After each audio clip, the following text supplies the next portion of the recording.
Singapore కు megastar Chiranjeevi దంపతులు వెళ్లనున్నారు. Deputy CM Pawan Kalyan కుమారుడు మార్క్ శంకర్ దగ్గరకు వెళ్లనున్నారు. సింగపూర్ అగ్ని ప్రమాదంపై చిరంజీవి ఆరా తీశారు. ప్రస్తుతం మార్క్ శంకర్ ఆరోగ్యం బాగానే ఉందని, ప్రమాదంలో స్వల్ప గాయాలయ్యాయని ఆయన తెలిపారు. ఇక పూర్తి సమాచారం కరెస్పాండెంట్ మోహన్ అందిస్తారు. మోహన్,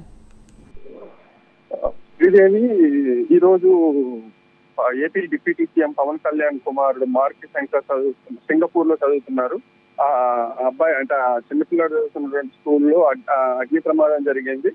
ఆ అగ్ని ప్రమాదంలో 10 మంది చిన్నారులు గాయపడ్డారు. ఆ గాయపడిన వాళ్ళలో మార్క్ శంకర్ కూడా ఉన్నారు.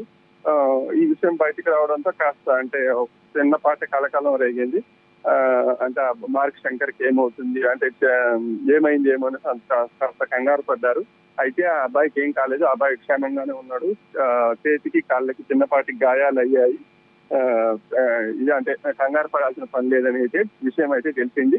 దీనిపైన ఏపీ సీఎం చంద్రబాబు నాయుడు,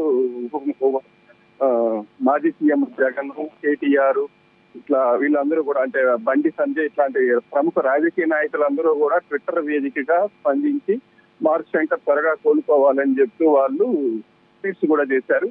ఈ నేపథ్యంలో ఏపీలో కీలక కార్యక్రమాల్లో ఉన్నటువంటి పవన్ కళ్యాణ్ విషయం తెలియగానే తను చేస్తున్నటువంటి కార్యక్రమాలన్నింటినీ వెంటనే స్టార్ట్ చేసేసి సింగపూర్ బయలుదేరడానికి రెడీ అయిపోయారు. ఈ రోజు ఈవినింగ్ 6:30 తర్వాత ఆయన మీడియాతో కాసేపు ఒక 5-10 నిమిషాలు మాట్లాడేసి అక్కడ నుంచి ఆయన సింగపూర్ బయలుదేరతారనేసి మనకి విశ్వసనీయ వర్గాల సమాచారం ఉంది. ఈయనతో పాటు మెగాస్టార్ చిరంజీవి, సురేఖ ఆయన సతీమణి సురేఖ కూడా మార్క్ శంకర్ చూసేదానికి సింగపూర్ వెళ్తారని పక్కా సమాచారం ఉంది. మార్క్ శంకర్ అంటే అన్నపైన అభిమానంతో తన చిన్న కొడుక్కి శంకర్ అని వచ్చేలాగా, మార్క్ శంకర్ వచ్చేలాగా పవన్ కళ్యాణ్ పేరు పెట్టుకున్నాడు అనేసి అయితే ఒక న్యూస్ అయితే ఉంది. అంత అభిమానంతో పెట్టుకున్నాడు కాబట్టి చిరంజీవి సురేఖ దంపతులు కూడా మార్క్ శంకర్ చూసేదానికి ఇప్పుడు సింగపూర్ వెళ్తున్నారనైతే సమాచారం అయితే ఉంది. వాళ్ళు మరి పవన్ కళ్యాణ్తో వెళ్తారా లేకపోతే వేరే విమానాలు వెళ్తారనేది ఇంకా పూర్తి సమాచారం అయితే లేదు. Right Mohan, thank you.